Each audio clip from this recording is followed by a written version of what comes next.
los problemas con los que nos enfrentamos en la actualidad tienen que ver fundamentalmente con dos cosas. Decisiones que hemos cometido en el pasado equivocadamente y sufrimos consecuencias, o circunstancias que van más allá de nuestro control y que hacen que estemos sumidos ahora en la situación en la que estamos. Pero, así planteado, podríamos caer fácilmente en un fatalismo, por el cual veríamos que nuestra vida es simplemente el resultado bien de nuestros propios errores o bien de lo que hemos sufrido por medio de circunstancias que están más allá de nuestro control. Por eso, más importante que aquello que ha conformado nuestra vida es la manera como hemos respondido, como hemos reaccionado a estas situaciones, sean nuestros propios errores o estas circunstancias, porque son ellas, esas formas en las cuales hemos reaccionado, las que conforman los patrones de nuestra vida. Y la palabra de Dios no solamente quiere mostrarnos eso desde la perspectiva en grande que nos dan muchos libros sobre la historia de la vida humana, sino también en el ejemplo individual que vamos a ver estos días en el libro de Ruth. Un libro ciertamente pequeño, pero no despreciemos lo pequeño, porque aquí está la bisagra realmente para entender mucho de lo que en el libro de Jueces se nos ha estado hablando hasta ahora. En ese sentido, los que todavía tenemos la Biblia en papel, puede pasar desapercibido el libro mientras pasas las páginas, por su brevedad. Sin embargo, nos muestra de una forma singular y excepcional en la Escritura cómo Dios obra en la vida de individuos, de personas en concreto, y en particular, como vemos, de esta mujer Ruth. Pero lo que quiero mostraros en estos días con estos estudios es que el verdadero protagonista de este libro no es ni Ruth, ni ninguno de los otros personajes que en él aparecen, sino aquel que está en las bambalinas, detrás de la escena actuando, y que si bien explícitamente, si os fijáis en el texto, no aparece tan claramente la razón y la manera en la cual está obrando como en el libro de Jueces, en el cual se indica claramente cómo Dios está respondiendo a la vida y la actitud de su pueblo, vais a descubrir que realmente es su mano la que está detrás de los acontecimientos que aquí encontramos.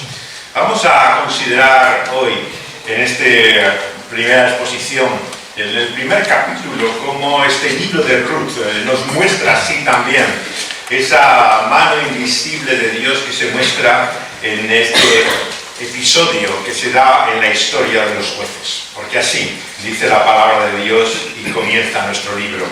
Aconteció en los días que gobernaban los jueces que hubo hambre en la tierra, y un varón de Belén de Judá fue a morar en los campos de Moab, él y su mujer y 2 hijos suyos, y el nombre de aquel varón era Elimelech, y el de su mujer Noemi, y los nombres de sus hijos eran Malón y Kelión, efrateos de Belén de Judá. Llegaron pues a los campos de Moab y se quedaron allí. Y murió Elimelech, marido de Noemi, y quedó ella con sus 2 hijos, los cuales tomaron para sí mujeres moabitas. El nombre de una era Orfa y el nombre de la otra Ruth. Habitaron allí unos 10 años y murieron también los 2, Malón y Kelión, quedando así la mujer desamparada de sus 2 hijos y de su marido. Entonces se levantó con sus nueras y regresó de los campos de Moab, porque oyó en el campo de Moab que el Señor había visitado a su pueblo para darles pan. Salió pues del lugar donde había estado y con ella sus 2 nueras, y comenzaron a caminar para volverse a la tierra de Judá. Y Noemi dijo a sus 2 nueras: andad, volveos cada una a la casa de su madre, que el Señor haga con vosotras misericordia, como la habéis hecho con los muertos y conmigo. Os conceda el Señor que hagáis descanso cada una en casa de su marido. Luego las besó y ellas alzaron su voz y lloraron. Y le dijeron: ciertamente nosotras iremos contigo a tu pueblo.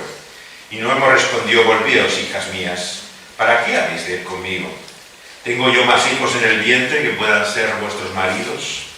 Volveos, hijas mías, idos, porque yo ya soy vieja para tener marido. Y aunque dijese esperanza tengo, y esta noche estuviese con marido, aún diese a luz hijos, ¿habíais vosotras de esperarlos hasta que fuesen grandes? ¿Habíais de quedaros sin casar por amor a ellos? No, hijas mías, que mayor amargura tengo yo que vosotras, pues la mano del Señor ha salido contra mí. Ellas alzaron otra vez su voz y lloraron. Y Orfa besó a su suegra, mas Ruth se quedó con ella. Y Noemi dijo: he aquí tu cuñada se ha vuelto a su pueblo y a sus dioses. Vuélvete tú tras ella. Respondió Ruth: no me ruegues que te deje y me aparte de ti, porque a donde quiera que tú fueres, iré yo, y a donde quiera que vivieres, viviré. Tu pueblo será mi pueblo, y tu Dios, mi Dios. Donde tú murieres, moriré yo, y allí seré sepultada. Así me haga el Señor, y aún me añada, que solo la muerte hará separación entre nosotras dos. Y viendo Noemi que estaba tan resuelta a ir con ella, no dijo más. Anduvieron pues ellas dos hasta que llegaron a Belén, y aconteció que habiendo entrado en Belén, toda la ciudad se conmovió por causa de ellas, y decían: ¿no es esta Noemi? Y ella le respondía: no me llaméis Noemi, esto es placentera, sino llamadme Mara, esto es amarga, porque en grande amargura me ha puesto el Todopoderoso. Yo me fui llena, pero el Señor me ha vuelto con las manos vacías. ¿Por qué me llamaréis Noemi, ya que el Señor ha dado testimonio contra mí, y el Todopoderoso me ha afligido? Así volvió Noemi, y Ruth, la moabita, su nuera, con ella. Volvió de los campos de Moab, y llegaron a Belén, al comienzo de la siega de la cebada. Está aquí la lectura de la palabra de Dios.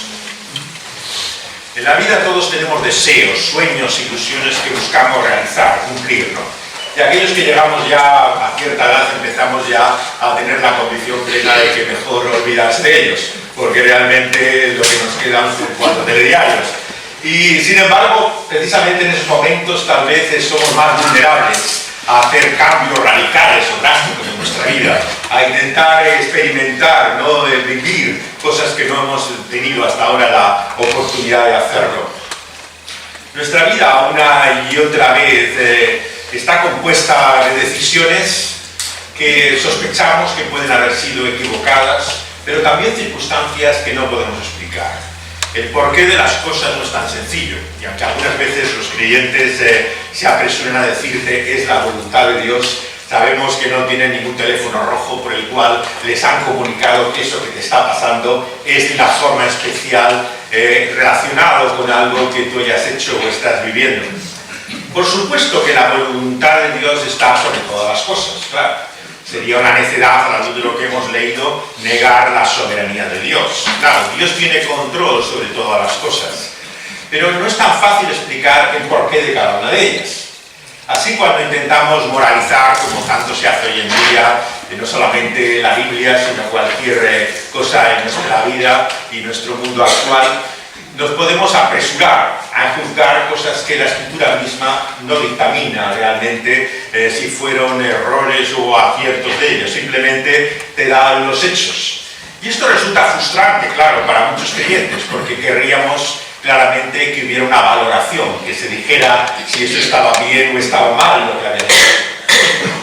Así, nuestro texto nos enfrenta a la realidad a una situación chocante en muchos sentidos, ¿no?, pero de la cual no se da la explicación plena ni de su moralidad, de lo bueno o malo que se había hecho, sino se muestran las circunstancias, las consecuencias, la realidad de lo que vivimos en el presente. Pero lo hace en un contexto, ya que ninguno de nosotros es una isla. Lo hace en el tiempo y en el espacio. Y nuestro texto nos dice que ocurrió en la época del gobierno de los jueces. Este, por lo tanto, es un libro que debemos leer en relación con el libro de los jueces. Un libro sorprendente, realmente chocante, nada recomendable para los que buscan ejemplos de moralina en la Escritura, porque es realmente una revelación de Dios, ¿no?, de lo que es la naturaleza humana en su lado más oscuro, más terrible. Como algunos comentaristas han dicho, el libro de Jueces es como una espiral hacia abajo, ¿no? En la cual comienzas, digamos, viendo cómo de alguna manera Dios todavía gobierna por medio de esos líderes de que llamaban jueces, que empiezan a tener una cara detrás de otra, ¿no? El que no es zurdo, vemos que es una mujer, si no es una mujer es uno, cada uno de ellos que empieza a mostrar claramente defectos, hasta llegar a Sansón, claro, ¿no? Que parece que todo lo reúne ya juntos, ¿no? Y sin embargo ves que Dios lo utiliza de una forma todavía excepcional, a pesar de él mostrarse incluso inconsciente de quién es ese Dios. Y si teníamos ya suficientes dudas con Sansón, llegamos a estos últimos 3 capítulos que son ya para pegarse un tiro, porque realmente lo que ocurre ya aquí es que se ha convertido en la nueva Sodoma, en Jerusalén, y el propio pueblo de Dios vive ya no como si no le conociera, sino como los peores ejemplos que encontramos en la Escritura de lo que es la vida, que acaba con ese cuadro terrible del sacerdocio mismo, de aquellos que representan el culto y el conocimiento a Dios, convertidos ya en toda esa cantidad de miserias y mezquindades con las que acaba el libro de Jueces. Este libro, por lo tanto, nos muestra que no estamos en el mejor momento, ni mucho menos, de la historia de Israel. Sin embargo, es curioso que en el libro sí que se explicita claramente cómo Dios actúa con su pueblo en ese momento. Si os fijáis, hay un ciclo claro que se repite en todo el libro, ¿no? Por el cual el pueblo de Dios todavía se da cuenta, ¿no?, de que se ha olvidado de Dios, ¿no? Y hay un arrepentimiento en el cual clama a Dios, ¿no? Y Dios, después de haber traído aflicción a ellos, vemos que finalmente hay restauración también de su pueblo y trae la liberación, la salvación por medio de esos jueces. Ese ciclo, claro, nos habla de muchas cosas. Nos habla, en primer lugar, de cómo seres humanos realmente somos capaces de tropezar una y otra vez con la misma piedra y cómo realmente los mismos errores se repiten generación tras generación y parece que nunca aprendemos de ellos, ¿no? Pero la esperanza, claro, está en esa realidad que es el arrepentimiento, el reconocimiento de quién es Dios, ¿no?, y de lo que hemos hecho respecto a Él. En ese sentido, claro, el libro de Jueces te muestra cómo Dios no ha abandonado a su pueblo, cómo Dios sigue con él. Y en este libro de Ruth encontramos también cómo esto se refleja particularmente también en estos personajes que aquí encontramos. En medio de una circunstancia de la cual no tenemos explicación particular, pero es la hambruna que prevalece en la tierra. Esa es la primera fase de nuestro libro, que en el tiempo en que gobernaban los jueces había hambre en la tierra. El hambre ha sido siempre una razón para el escéptico y el ateo cuestionar la existencia de Dios, ¿no? ¿Cómo puede haber un Dios en el mundo cuando permite que niños puedan morir de hambre en este planeta, ¿no? Pero yo os digo algo todavía más difícil de entender. ¿Cómo poder entender que hay un Dios en este mundo y hijos suyos, personas que conocen realmente a Dios y están unidas a Él por la fe, pueden padecer hambre y necesidad? Algo que nos muestra la palabra de Dios en libros como este. Hay muchas situaciones en el mundo que no podemos explicar simplísticamente como tantas veces se hace, ¿no?, como si fueran castigos a un pecado concreto que hace que traiga esa aflicción sobre tu vida, sino que parecen sucumbir a ello, creyentes como no creyentes, todos los que vivimos en este mundo participamos de experiencias más en común de lo que pensamos, ¿no? Y ninguno de nosotros, claro, está libre de la aflicción y de la necesidad. Pero el hambre, claro, tiene un significado particular en la Escritura, porque apela, claro, a una necesidad vital, existencial, fundamental del ser humano. Y vamos a leer este libro, claro, a la luz de aquel a quien apunta. Si decíamos que es Dios el protagonista que está detrás de esta historia, es el Dios que se ha revelado en Cristo Jesús. Y ese Dios revelado en Cristo Jesús, ¿no?, es el que una y otra vez se muestra como la respuesta al hambre que tiene el ser humano. ¿Cuántas veces el Señor Jesús muestra que en este mundo tendremos hambre y no seremos saciados si no nos alimentamos de la vida que viene de Él? Por lo tanto, el hambre es algo que todos percibimos y experimentamos, creyentes como no creyentes, e intentamos saciar de muchas maneras en esta vida, en este mundo. pero son, como quiero mostrar en esta primera exposición, caminos sin salida, que no nos llevan a ninguna parte. Son falsas promesas que esta vida y este mundo hace de saciarnos y llenarnos cuando no pueden hacerlo. Sencillamente porque solamente hay un pan que da vida y del cual no tendremos hambre jamás, que ese es el Dios que se ha revelado en Cristo Jesús. Sin embargo, seguimos creyendo las falsas promesas, ¿no? Que el mundo nos hace, de poder saciar y llenar nuestra vida. Y claro, no faltan voces que hacen propaganda de ella. Basta ver a todo lo que se dice a nuestro alrededor y cómo las personas te hablan maravillas, ¿no? De lo que han encontrado en una cosa u otra de este mundo y de esta vida.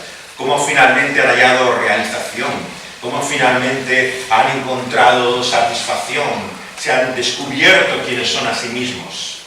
Y todos somos vulnerables a esa mentira, a ese engaño, por el cual pensamos que Dios no es suficiente para saciarnos y satisfacernos.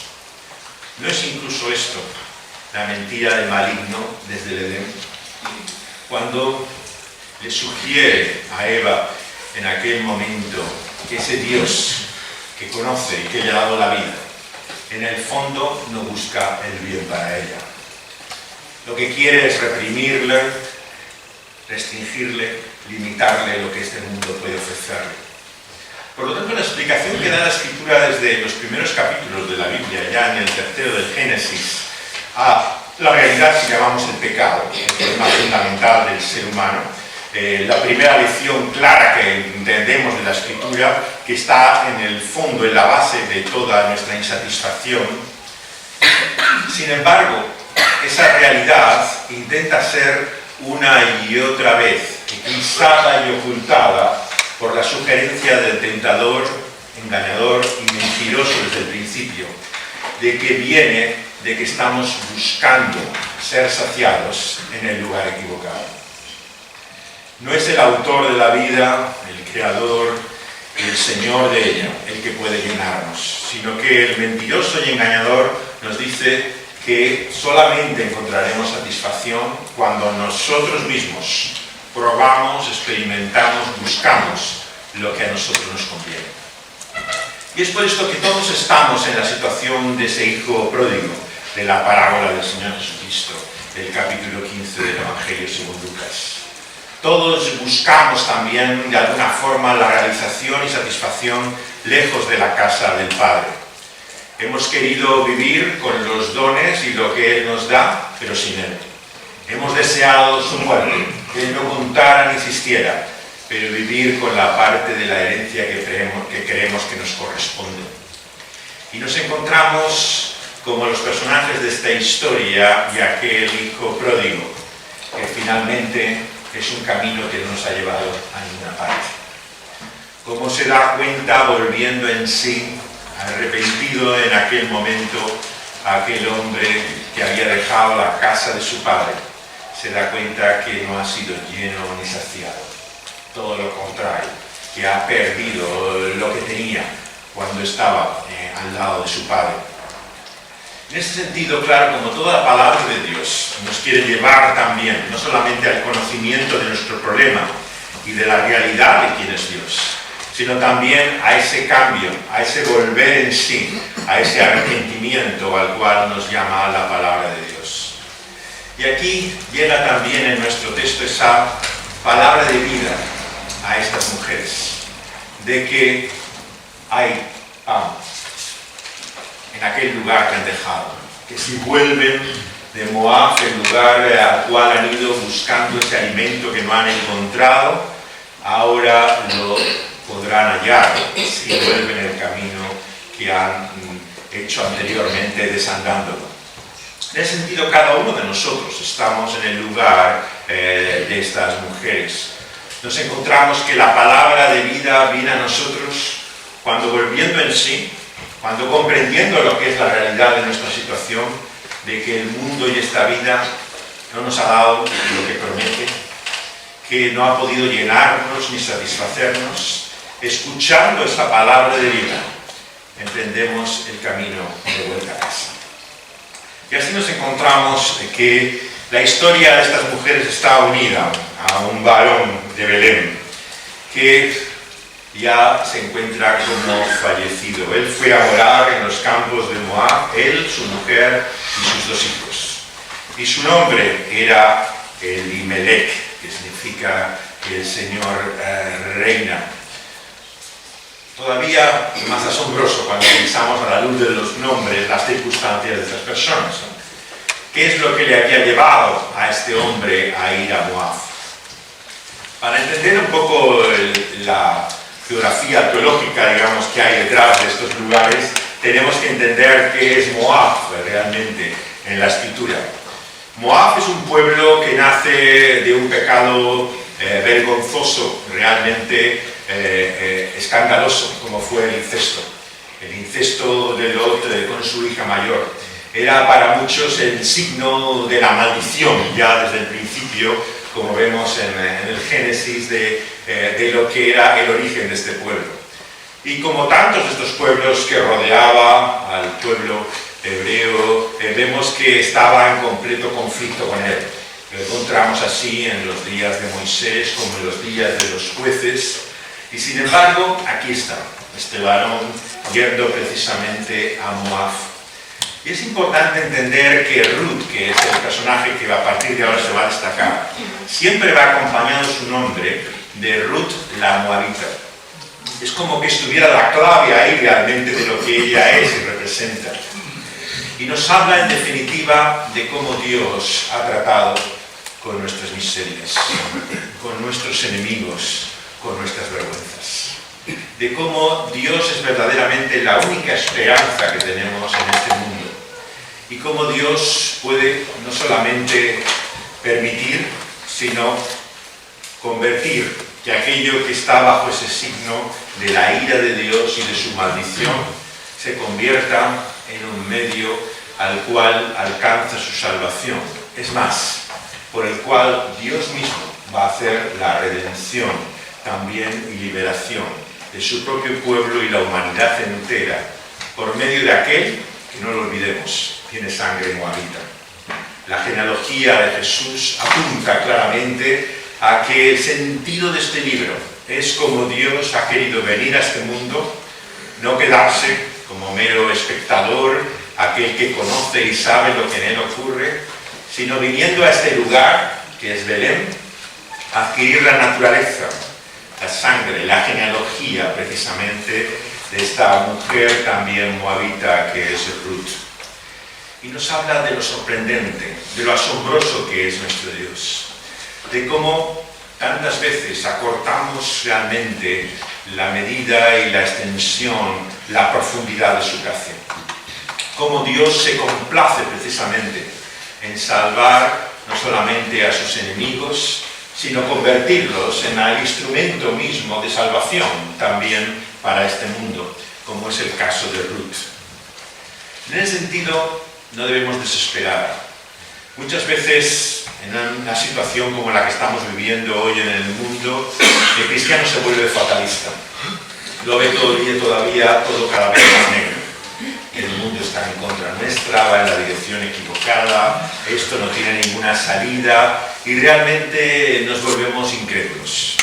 Incrédulos a la realidad de lo que Dios no solamente hace en este mundo, sino hace en nuestra propia vida.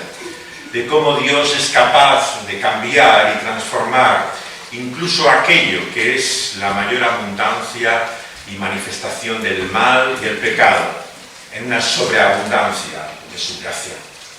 Y si este pueblo moabita parecía destinado como hijos de la ira a la condenación y a la perdición, Ruth es para nosotros hoy en este libro el ejemplo de cómo Dios precisamente alcanza con su salvación a cualquier persona. No pienses que hay alguien que está demasiado lejos de la gracia de Dios, que tal vez otra persona sí, a lo mejor me la imagino aquí sentada entre nosotros, pero bueno, esta desde luego hace falta mucha imaginación para poder pensar que pueda estar entre los salvos. Toda la Escritura nos da testimonio de lo contrario. Dios tiene una satisfacción especial, particular, está especializado en los casos imposibles.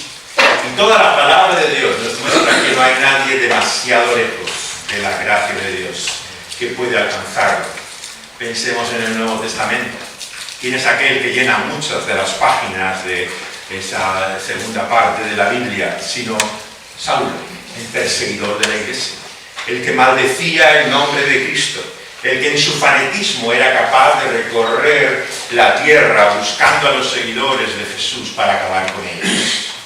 Y Dios se complació en tomar a Saulo y convertirle en apóstol, enviado y mensajero de Dios en Cristo Jesús.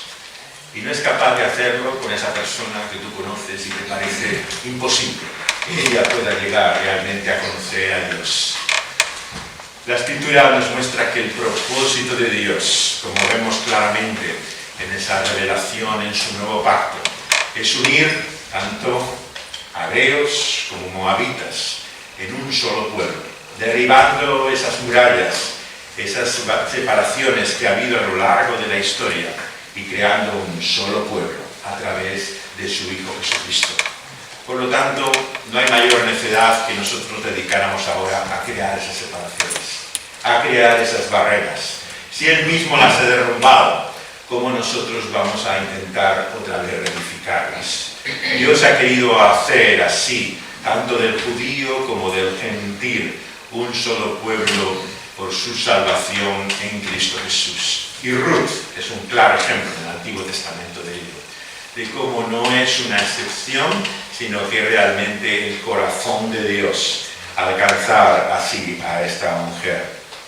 Pero antes de llegar a ella, encontramos a Elimelech. Elimelech y su decisión de ir a Moab, que no sabemos, podemos entenderla, por supuesto, muchos de los que están aquí tal vez han conocido incluso la experiencia de la migración. Yo en Madrid, la ciudad donde vivo, tenemos 1 millón de migrantes latinoamericanos, ¿no? O sea, la mayor parte de estas personas han tenido que venir a nuestro país y a la ciudad donde yo vivo por una necesidad, ¿no? Puedes cuestionar, juzgar, considerar que de qué otra forma podía haber sido, pero Dios me libre de poder considerar que han hecho una decisión equivocada.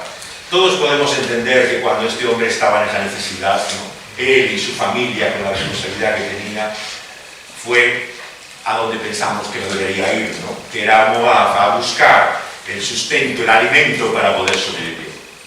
Y así la Escritura no hace valoración, no hace juicio de él, simplemente nos muestra que este hombre va a este lugar que desde luego parece el menos adecuado con su familia. Pero su mujer, Noemi, vemos que es la que la sobrevive, ya que sus hijos también, Malón y Kelión, han quedado allí. Ha muerto Elimelech, el marido de Noemi, y queda ella también con sus 2 hijos que toman para sí mujeres. Una era Orfa y la otra era Ruth, que habitan unos 10 años allí todavía en Moab.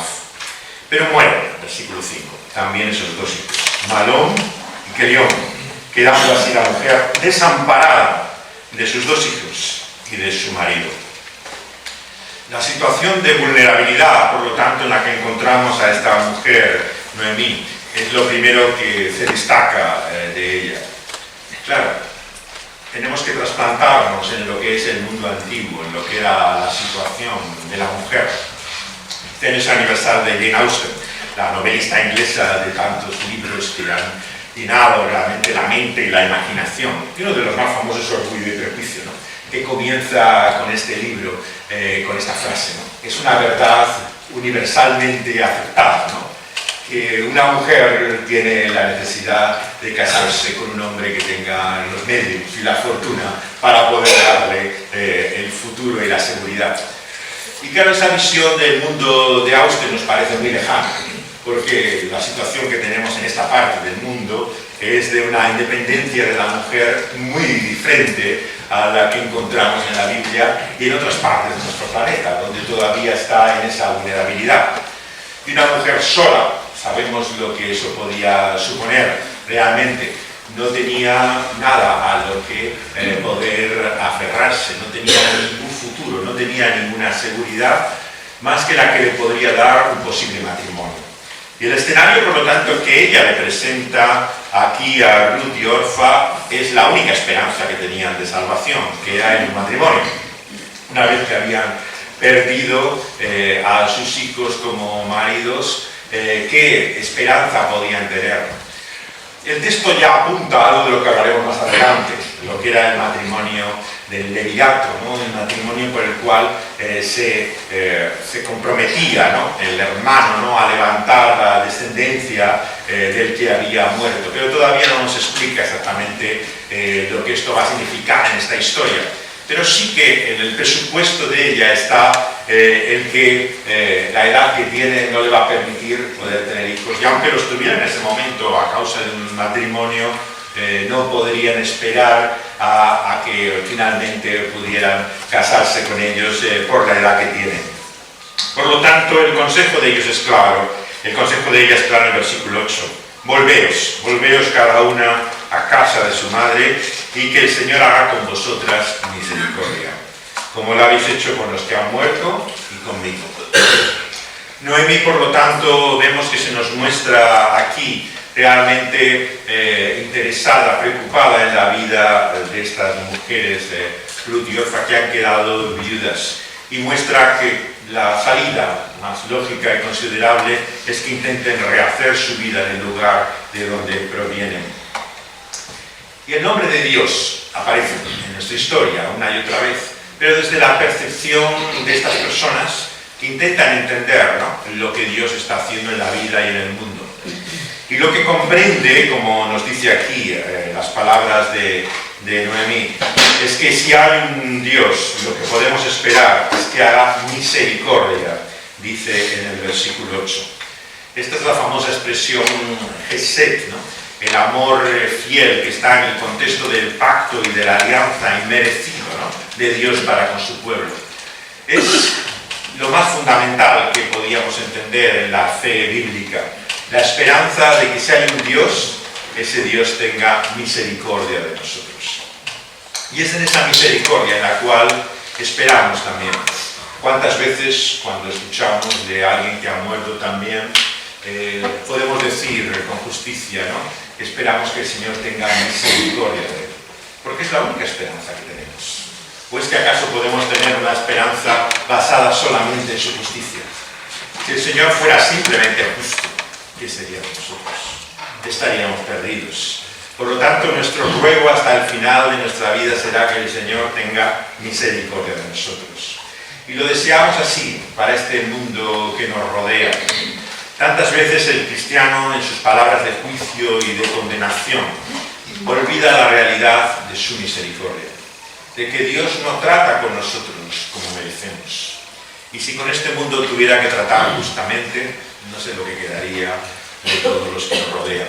Es porque Dios muestra su gracia, su favor inmerecido, que este mundo todavía está ahí y que tantas personas nos rodean. Por lo tanto, la confianza de esta mujer es que si hay un Dios, Dios mostrará esa misericordia, ese favor inmerecido también con ellas, ¿no? Así que lo que le pide también a Dios, dice, es que les conceda a ellas que encuentren, versículo 9, descanso. Y aquí encontramos otro de los temas claves de toda la Escritura, desde el principio, desde el Génesis. No olvidemos que es el propio Dios el que descansa tras la obra de su creación, algo que nos deja perplejos, ¿no? ¿De qué tiene que descansar el Señor? ¿Es que acaso le has producido un esfuerzo? ¿Está extenuado por esa obra de la creación? ¿Por qué descansa en ese séptimo día? Pero el descanso está también, como vemos, en el propio propósito de Dios, desde el principio, ¿no?, para la humanidad. El hecho de encontrar el reposo, el descanso en nuestra vida. Y viene a nuestra mente, claro, a aquellos que las conocen, las famosas palabras de Agustín, ¿no?, como el ser humano busca una y otra vez en este mundo el reposo y el descanso que solo encontrará en los brazos de su Señor. Por lo tanto, la necesidad básica del ser humano, si bien su causa es el pecado, es también el descanso. Y de ahí viene la famosa expresión, ¿no?, del reposo de los santos, de encontrar finalmente, incluso en el momento mismo de nuestra muerte, el descanso que no hemos encontrado hasta ahora. Es como una necesidad básica y fundamental. Porque seamos sinceros, ¿Quién está libre de ansiedad? ¿Quién está libre de los temores? Los mayores miedos que tenemos son de cosas que ni siquiera han sucedido, pero que en nuestra mente una y otra vez damos vueltas a ellas, pensando que podrían ocurrir. Y todo esto nos agobia, nos atormenta. Pensamos una y otra vez lo que puede llegar a ser nuestra vida. Y carecemos de esa paz que solamente el Señor Jesús puede darnos. Y por eso es que debemos pedir a Dios, como hace aquí Noemi, que Él nos conceda el descanso, porque no está en nosotros. No hay ninguna técnica de meditación, de relajación, sea de yoga o de cualquier otra forma, que te pueda dar el descanso que solamente Dios puede darte. Pero la humanidad tiene hambre de ese descanso, tiene necesidad, y busca una y otra vez cómo intentar encontrar, ya sea por fármacos, por vía química, por determinados ejercicios o técnica, por un estilo de vida que sea más sano, pero intenta hallar un descanso que no logra alcanzar. Y es lo patético, ¿no?, que vemos de muchas figuras y famosos, ¿no?, que practican el yoga y la meditación cada mañana, pero su vida es un completo desquicio, ¿no? Y dices, bueno, ¿de qué les sirve toda esa relajación si no pueden finalmente encontrar el descanso más que en un momento al principio de cada día? Y es así que nos encontramos con todas esas falsas promesas que esperan en este mundo lo que solamente Dios puede darnos. Y son caminos sin salida, que no nos llevan a ninguna parte.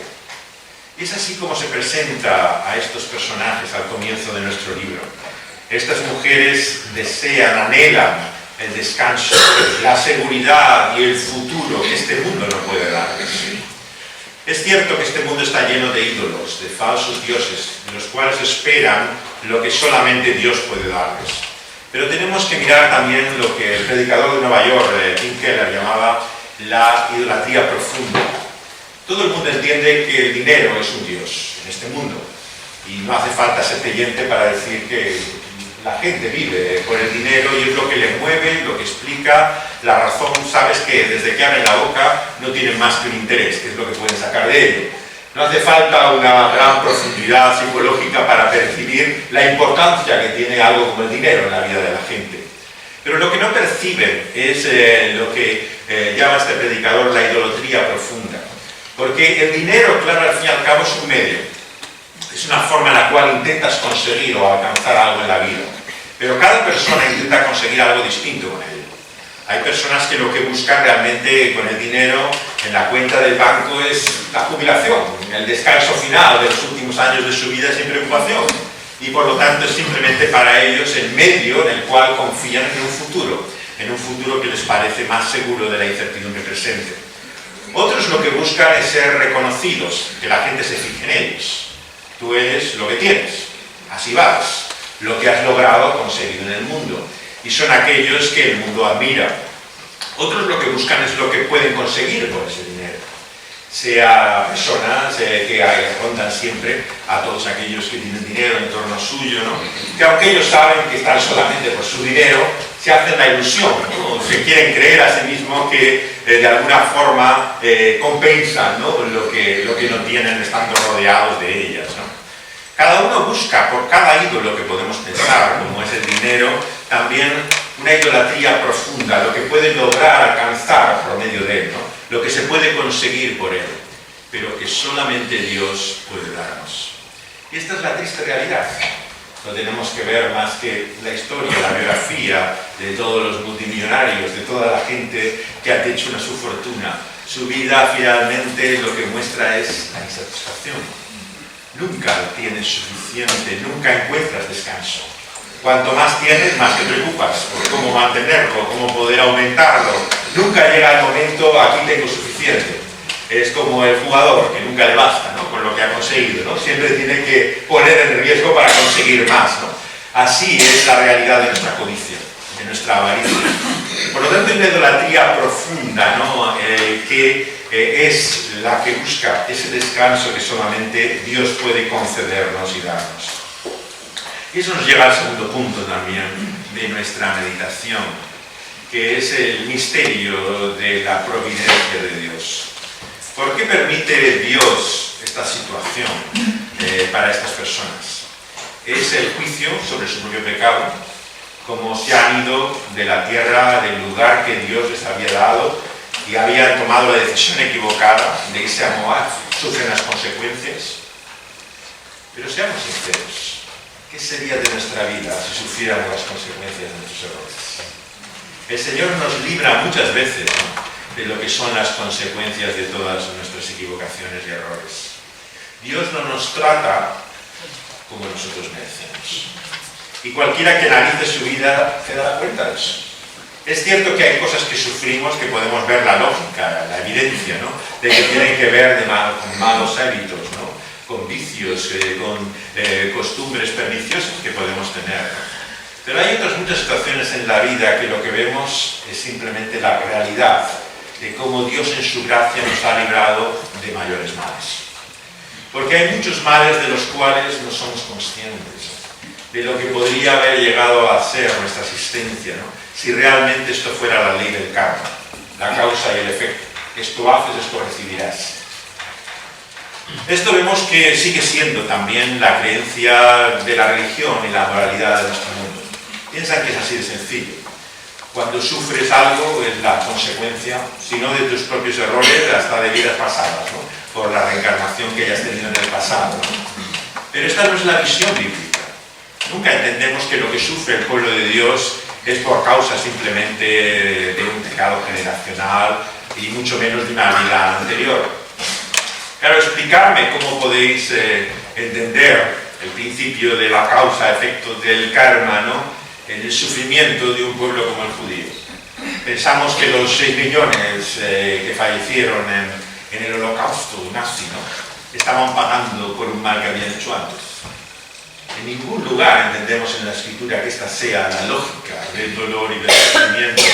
No es tan sencillo explicar la vida simplemente como las consecuencias de lo que hacemos, ¿no? Y por eso no deberíamos hacerlo así también en el lugar de estas mujeres.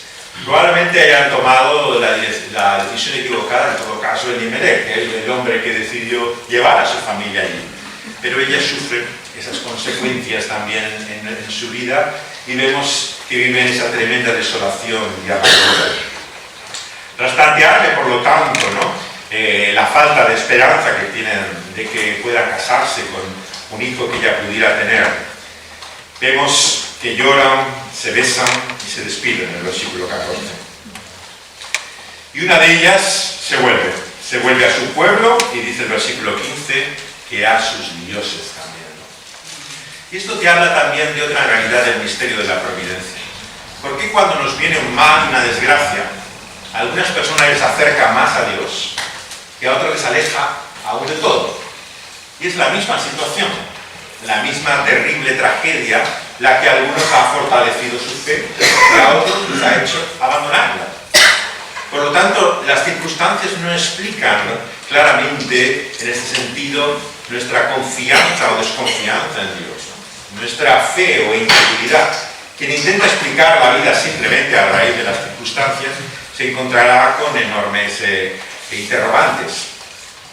No sé si conocéis la historia de Stephen Hawking, el famoso científico cosmólogo. Yo he llegado a verle, no a hablar con él, pero en Cambridge andaba mucho siempre con la silla de un sitio para otro. Su mujer es todavía la primera mujer que ella tenía, una ferviente creyente, que la encuentras en las iglesias de la ciudad con mucha frecuencia, ¿no? Y a ella la enfermedad terrible degenerativa que tuvo, ¿no?, que le llevó finalmente a la muerte, le llevó a una fe más sólida, más fuerte, más madura que nunca había tenido. Se hizo realmente ferviente y devotamente creyente. Pero cuando uno lee la biografía de Hawking, ves cómo va creciendo su incredulidad. En los primeros libros, como cosmólogo, todavía habla de Dios. Explica aún incluso la realidad del mundo y del todo, ¿no?, con ese concepto todavía de que existiera un Dios, ¿no? En la biografía que escribe su mujer, ¿no?, que luego se hizo una película también sobre ella, cuenta cosas que no están en la película. Por ejemplo, que iban con Biblias al este de Europa, ¿no?, con su iglesia, que él le acompañaba, ¿no?, intentando extender la fe. Hasta qué punto él se identifica, ¿no?, durante una gran parte de su vida con el cristianismo, ¿no?, que tenía su mujer, ¿no? Sin embargo, la circunstancia terrible de su enfermedad A ella le da más fe que nunca, pero a él le va dejando hasta convertirse prácticamente en un ateo. Rompe su matrimonio, tiene una relación desgraciada con una enfermera y acaba su vida tristemente amargado, ¿no? Por ese mal que sufre en su propio cuerpo sin explicación alguna, ¿no? Por lo tanto, las circunstancias no determinan la realidad de nuestra vida. En todo caso, ¿cómo respondemos a ellas? Es cuál es nuestra actitud respecto a ellas la que va a conformar, de alguna manera, lo que va a ser nuestra existencia. Y aquí nos encontramos con la amargura de Noemi. Algunos que tienen la mala costumbre, yo creo, de leer el Antiguo Testamento desde la perspectiva, ¿no?, teológica, ¿no?, de la ausencia del Espíritu, ¿no?, y de una obra completa o de regeneración, enseguida se apresuran, ¿no?, a llamar a estos personajes cristianos carnales o ejemplos de fe imperfecta, ¿no? Pero estas categorías no están en el Antiguo Testamento. De hecho, cuando leemos Hebreos capítulo 11, como el resto del Nuevo Testamento, se encomia, ¿no?, y se reconoce la fe de muchos personajes que nos parecen a veces vergonzosos. Empecemos por Lot, claro, el origen mismo de las moabitas, ¿no? ¿Qué dice Pedro? Sino que es el justo Lot, ¿no? O sea, no puede decir más de él, ¿no?, que está justificado, aceptado por Dios. Sin embargo, cuando vemos su vida y las cosas que hace, en el peor de los casos nos parecería que no es creyente, o en el mejor, en muchos casos, lo que diríamos es que sería un cristiano carnal o alguien que no tiene manifestación clara de la obra de Dios. Pero estas categorías son extrañas a la Escritura. O hay fe o no hay fe, ¿no? A lo que hay es una fe débil, claro, y lo que vemos es que hay a veces una fe fuerte, una fe madura. Y en esta mujer y su amargura, ¿no?, de la que nos habla finalmente nuestro texto, yo creo que nos apunta finalmente al tercer y último punto de nuestra meditación esta mañana, que es cuál es la respuesta para estas mujeres. Para Noemi, la respuesta no es Ruth, la respuesta es el Dios que se manifiesta hoy para nosotros en Cristo Jesús. Es el Evangelio. Y por lo tanto, lo que nos quiere mostrar aquí con la amargura de Noemi es que la fidelidad, la lealtad, la sorprendente decisión que tiene Ruth de seguir al lado de ella no es suficiente para colmar y saciar su vida. Necesita una realidad aún mayor y más grande, que es el amor y el afecto de alguien ser querido a tu lado, la realidad de lo que es Dios para nosotros.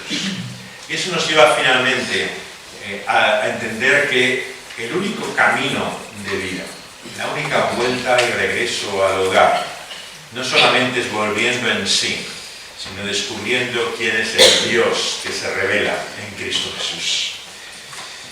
Y es por esto que encontramos también las referencias, claro, a Belén, una y otra vez en nuestro texto, que para todos nosotros, inmediatamente conocedores de los Evangelios, nos llevan al relato del nacimiento de Jesús. Un lugar que se llama Casa del Pan. La mayor parte de los predicadores hacen de esto su punto fundamental, ¿no?, la etimología del nombre. Bueno, hay posturas sobre estos temas, ¿no? Hay algunos que piensan que no tienen ninguna relevancia los nombres, que esto es como todos los nombres tienen significado, pero no puedes entender las historias bíblicas solamente por los nombres. Y otros todo lo contrario, ¿no?, que toda su forma de interpretación, de clave de un texto, es el significado del nombre de las personas, ¿no? Yo creo que tanto una postura como otra son extremas, ¿no? Tenemos que considerar lo que significa su nombre, pero el nombre no es la única explicación o clave de la historia. Evidentemente que Belén significa casa de pan, pero de lo que habla es del hambre y la vida. Claro, no del sentido solamente del nombre, sino la paradoja que hay, que teniendo ese nombre hubiera tal hambre y necesidad, ¿no?, como para ir a Moab, ¿no? Y encontramos las más conocidas palabras de nuestro libro al principio mismo, en este capítulo 1. Cuando Ruth responde, no me ruegues que te deje y me aparte de ti, porque a donde quiera que tú fueres, iré yo, y a donde quiera que vivieres, viviré. Tu pueblo será mi pueblo, y tu Dios será mi Dios. Donde murieres, moriré yo, y allí será sepultado. Y así me haga el Señor y me añada que solo la muerte hará separación entre nosotras dos. Aquí encontramos esa confianza y lealtad con la cual se une, ¿no?, la vida y el destino de Ruth a Noemi. Y nos sorprende, claro, nos sorprende siendo Ruth la moabita, pero nos habla en definitiva de lo que es la fe, lo que es la confianza en la buena noticia de que Dios es bueno. Y por eso mi primera pregunta como conclusión de este texto es no si realmente crees que Dios es bueno, sino si vives y confías realmente en que Dios tiene bien para ti, a pesar incluso de lo que está pasando en tu vida. Porque la fe se muestra aquí en Ruth, en esta determinación, en unir su destino, ¿no?, a este pueblo que no es el suyo y que es Noemi también su familia a partir de ello. Sabemos por pocos años que lleves, y la mayor parte tenemos mucha experiencia de lo que es la Iglesia, nos hemos criado incluso en ella, que la Iglesia es la causa de muchas decepciones, de muchos desengaños. La comunión cristiana y la asamblea muchas veces parecen la razón más para perder la fe que para ganarla, ¿no? Y hay muchas personas que hacen exhibición de ello. Sencillamente dicen que ya no van a una iglesia porque les ha decepcionado, les ha llevado a una desilusión tal que han perdido ya realmente ninguna confianza en lo que puede ser realmente pertenecer al pueblo de Dios. Pero quiero llamar la atención también, en segundo lugar, una pregunta de conclusión a nuestro texto. Así entiendes que tener a Dios como tu Dios es tener a tu pueblo, a su pueblo como tu pueblo. Entender que no puedes separar la realidad de la fe en quién es Dios de la pertenencia, ¿no?, a la comunidad de su pueblo. Tristemente, Internet y muchos de los medios digitales ha hecho favorecer cada vez más que muchos de los que hablan en medio de la fe no están comprometidos con ellos. He tenido la oportunidad de conocer a muchos de los que son más activos en las redes sociales y escuchar de ellos que llevan 10, 15 años sin pisar una iglesia. Y hablan en nombre de la fe, se manifiestan como evangélicos y la gente los escucha perteneciendo a iglesias creyendo que responden al compromiso de la comunidad cristiana. No seáis ingenuos. Hay mucha gente que se considera creyente, pero que ha desligado, ha roto ese vínculo absolutamente fundamental con el pueblo de Dios. Dicen tener fe, pero sin iglesia. Pero ¿dónde está el cristianismo sin iglesia en el Nuevo Testamento? Bueno, está Juan en una isla de Patmos porque no tiene más remedio, en medio de la persecución. Pero ¿dónde está realmente alguien que pertenezca y conozca a Dios y tenga fe, aislado, separado, que no tenga ninguna realidad de comunión con creyentes? Sencillamente no existe. Esto nos muestra la gran contradicción que encontramos muchas veces en nuestro mundo evangélico. De alguna forma, nuestra mayor fuerza es también nuestra mayor debilidad, como ocurre en la vida. Tus mayores dones y capacidades se convierten en tus mayores tentaciones, ¿no?, y defectos. Y nosotros como evangélicos tenemos una idea clara, a diferencia de los católicos y de otras visiones de la fe, que es la fe personal, la experiencia del nuevo nacimiento como una realidad vivencial, individual, particular que tiene que tener cada uno. Y si podemos reducir al mínimo lo que es el evangélico, yo creo que es pensar realmente si esa persona ha tenido una experiencia de conversión, de nuevo nacimiento, que es lo más básico, fundamental de ser un evangélico. Pero esto que es nuestra mayor fuerza respecto a otras visiones de la religión, que no implican ninguna experiencia o compromiso, se ha convertido en nuestra mayor debilidad. De alguna manera ha estado tan personal, tan particular, tan individual, que no cabe ni la iglesia en ella. De tal forma que puedes tener la fe más genuina, más sincera y no reunirte absolutamente con nadie y mantener tu fe a nivel individual y personal. Esto es una completa contradicción. Lo que era, en principio, una característica positiva de ser evangélico se ha convertido en una plaga, porque está lleno el mundo de francotiradores que les destinan de representar la fe y no tienen compromiso con ninguna iglesia. Gente que hace su propia batalla, que crea sus propias causas, pero que no tiene ni siquiera uno. Y si se reúne con 2 o 3, acaba peleado con ellos, duda hasta de su propia esposa o marido y si son verdaderamente creyentes. sinceramente, ¿de qué fe estamos hablando? Cuando son gente que está enfrentado a todos, que no tiene relación con nadie, ¿no? Que no es capaz de reconocer, ¿no?, ni aceptar, ¿no? En este sentido, la palabra de Dios, yo creo que esta mañana también nos muestra en la fe de Ruth el desafío de lo que significa reconocer a Dios como tu Dios y a su pueblo como tu pueblo. Y es cierto que hay mucho del mundo evangélico que es deprimente, que realmente yo sería el primero que dijera dónde hay que borrarse y yo no quiero nada que ver con eso. Pero la cuestión es que no tengo esa opción. No está sencillamente esa posibilidad. Si yo debo a Dios como mi Dios, no puedo negar a mi pueblo. No puedo, con las palabras de Juan en su enseñanza apostólica, en especial al hermano. ¿Cómo puedes decir que conoces, que amas a Dios, si rechazas a tu hermano? Si le desprecias, si tú dices, yo no tengo nada que ver con él. Yo no quiero saber nada, de ninguno. ¿Cómo puedes hablar realmente de qué Dios hablas? Si no reconoces, ¿no?, que ese amor de Dios se muestra también en la comunión con nuestros hermanos. Pero eso es tan importante lo que estamos haciendo también en este día, hoy aquí, que es reconocer la realidad de que si sabemos quién es Dios, si tenemos comunión con Él y le adoramos, tenemos también un pueblo al que pertenecemos. Y ese es su pueblo, no es el nuestro solamente, es el de Él. Y esa es la gran diferencia que muchas veces olvidamos, que su iglesia es suya, no nuestra. Y en ese sentido, no está en nosotros la libertad, la capacidad de poder cuestionar o juzgar realmente si llega a la altura de nuestras expectativas la iglesia, si es digna realmente de que nosotros pertenezcamos a ella. Tristemente hay visiones idealistas, pero que son tremendamente engañosas de lo que es la iglesia. Hay un libro sobre la disciplina de la iglesia, ¿no?, que ya tiene un título que da casi náuseas, ¿no? Cuando hay pecado en la iglesia. Bueno, ¿cuándo no hay pecado en la iglesia? O sea, ¿de qué estamos hablando? O cuando te preguntan muchas veces como pastor, ¿conoces una iglesia sana en esta ciudad? Bueno, será sana hasta que tú llegues, entonces dejará de ser.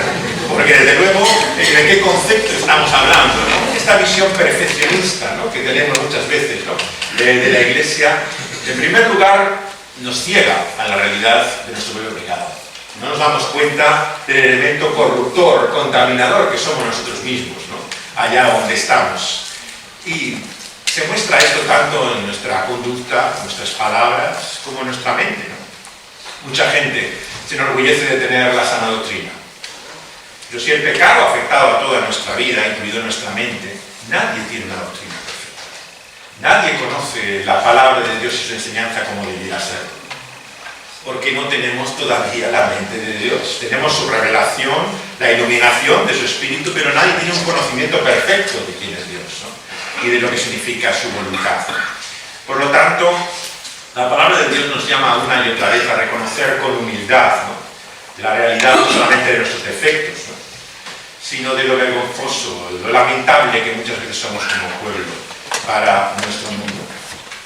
Y ciertamente que para Ruth moabita, el pueblo hebreo que representaba a Noemi era algo detestado, eran sus enemigos. Lo podemos entender hoy si trasladáramos la situación a israelíes, a palestinos, ¿no?, lo que significan dos pueblos enfrentados en completa lucha continua, lo que significa para alguien del bando opuesto, ¿no?, pasarse al otro lado. Esto es lo que Ruth está haciendo, lo que es inimaginable, absolutamente incomprensible para tu propio pueblo, el traicionar, el negar tu propia realidad para unirte a otro.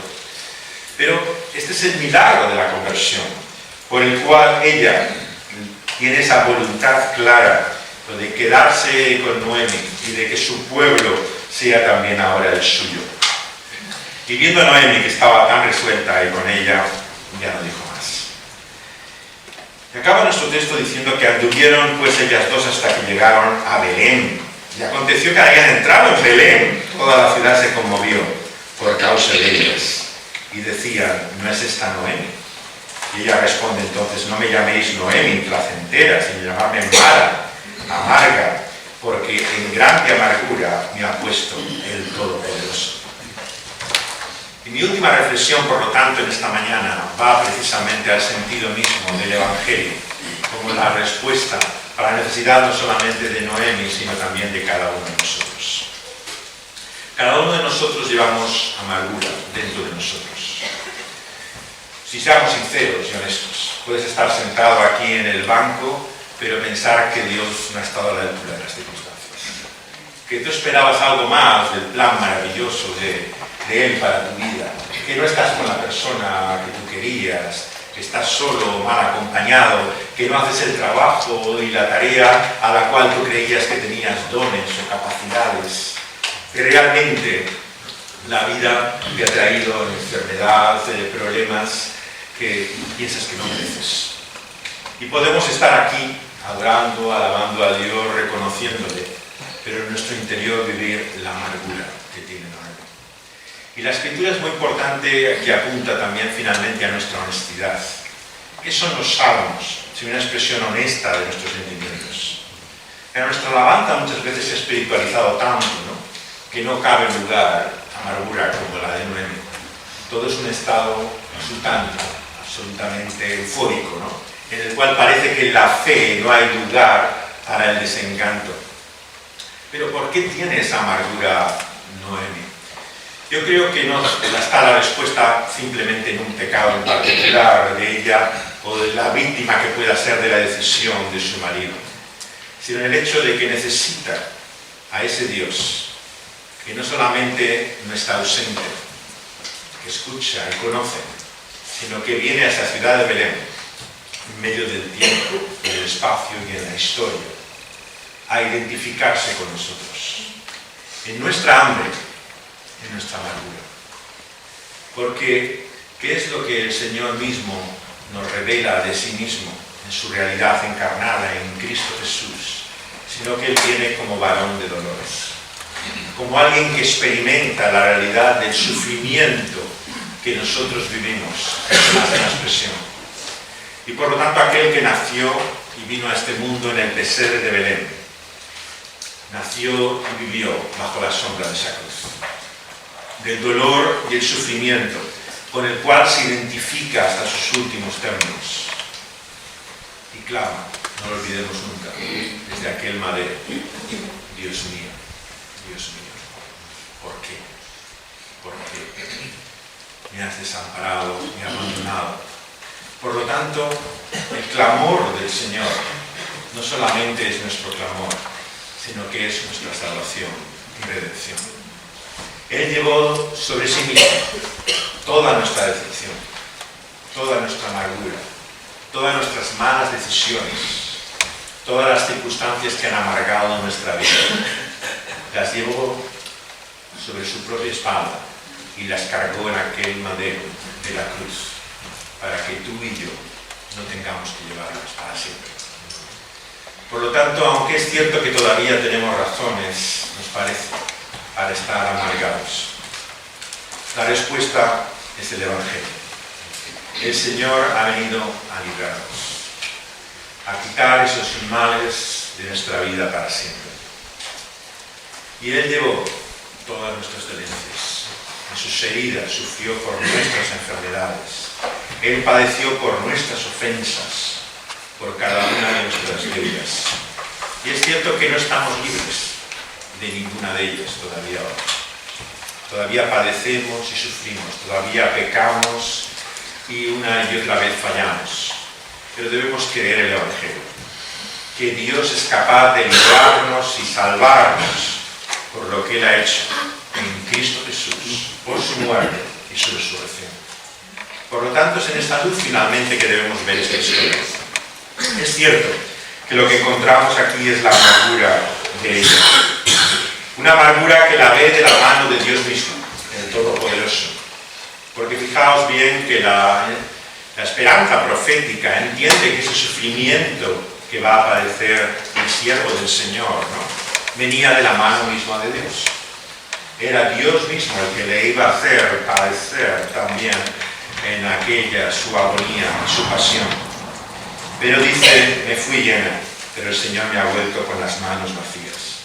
¿Por qué me llamáis Noemi, si el Señor ha dado testimonio contra mí y el Todopoderoso me ha afligido? Quiero dejaros con estas palabras en esta mañana, porque es el reconocimiento de la realidad de lo que nos falta, de lo que necesitamos, Las palabras aquí de Noemi expresan nuestro vacío. Y por eso mi última pregunta en esta mañana es si te sientes vacío en tu vida. Sé que no es lo más espiritual, lo más cristiano y evangélico decir que te sientes vacío. Pero sé sincero, honesto para contigo mismo. ¿No tienes un vacío en tu vida? Agustín lo expresaba como un hueco, como un agujero que tiene la forma de Dios mismo y que solamente Él puede llenarlo. Y esa es la realidad que todos nosotros llevamos en esta vida.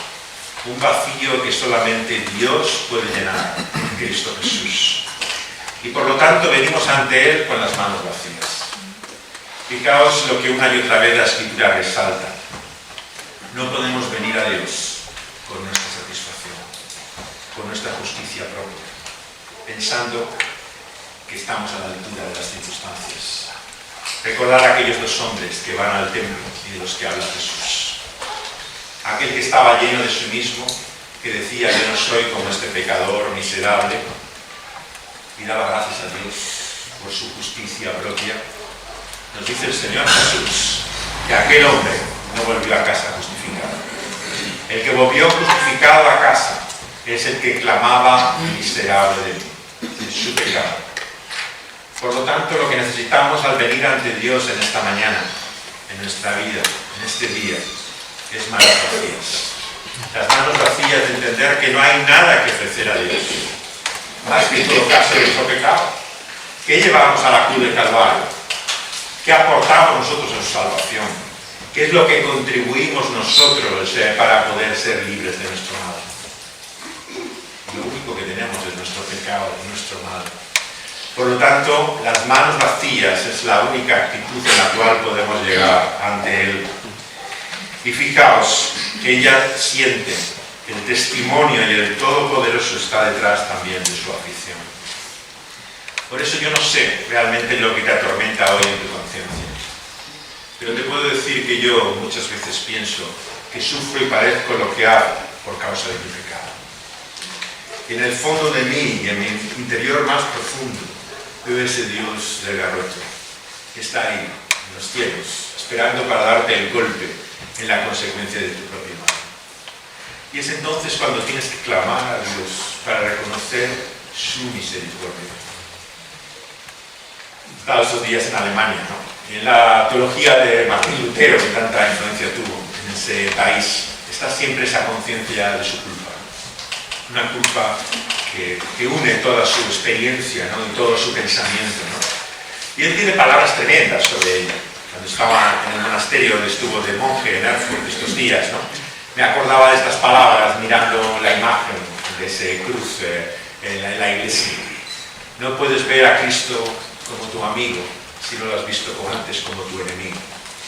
Él tenía esa convicción de que Dios estaba realmente en contra suya. El hallazgo, el descubrimiento que en la palabra hace de la justificación, ¿no? Por la fe en la obra de Cristo sola, ¿no? Viene de la conciencia profunda que tenía de ser un gran pecador. Y por lo tanto, no olvidemos nunca las palabras del apóstol Pablo. Dios en Cristo Jesús vino a salvar pecadores, de los cuales yo, en presente, soy el primero. Por lo tanto, si te consideras el más grande pecador, si consideras que eres un completo hipócrita, ¿qué haces aquí en esta mañana? Cuando tú sabes en tu conciencia lo que piensas, lo que deseas, lo que haces. Permíteme traerte una vez más la maravillosa palabra del Evangelio. Es por la justicia sola de Cristo Jesús que somos salvos. No hay otra esperanza, no hay otra salvación. Es en su sola misericordia que viniendo a Él con manos vacías, el Señor nos llena de su propia justicia. Y Él quiso describir finalmente la eternidad, mostrando ese camino sin salida en el cual nos encontramos en este mundo. Contrasta con la realidad de esa fiesta a la cual Él nos invita. Nos dice las últimas palabras que volvió Noemi y Ruth la moabita, su nuera, con ella, de los campos de Moab, y llegaron a Belén, al comienzo de la siega de la cebada. ¿Cuántas veces Jesús habla de la vida que Él ha venido a traernos en términos de comida. Recordad tantas veces en el Evangelio como habla de un banquete, una gran fiesta, ¿no?, en la cual es una mesa y la comida el centro de ella. El Señor Jesús quiere comunicarnos por aquí algo más que metáforas o alegorías. Nos habla de la realidad del verdadero alimento que es Él. Las famosas palabras de Jesús en el Evangelio que han llevado, claro, a la especulación y al error romanista, ¿no?, de considerar que es el sacramento, ¿no?, donde está realmente ese alimento de Dios en Cristo Jesús, pero que son verdaderamente una señal de hasta qué punto Él materialmente, físicamente viene a saciar nuestra vida. El que comiere de este pan tendrá vida eternamente. Y el Señor lo quiere mostrar constantemente con esta imagen del banquete, de la fiesta, de la comida en la cual Él nos invita. Una comida de la cual ya no tendremos hambre más. Estaremos saciados y llenos. Por eso hoy, si te consideras insatisfecho, si piensas que tu vida no es lo que debería haber sido, si consideras que todavía no has llegado y alcanzado, bienvenido, estás donde tienes que estar. Porque lo que esperamos es la satisfacción de un banquete y una comida que todavía no hemos experimentado plenamente. El Señor Jesús nos muestra que la eternidad es la plenitud de esos nuestros deseos y anhelos. C.S. Lewis, el profesor de la Universidad de Oxford, autor de Crónicas de Narnia, tiene estas famosas palabras siempre. Si sientes esa falta, esa carencia, esa insatisfacción en tu vida, esa misma hambre y sed es el testimonio y la certeza de que hay un lugar donde ese hambre y esa sed puede ser saciada.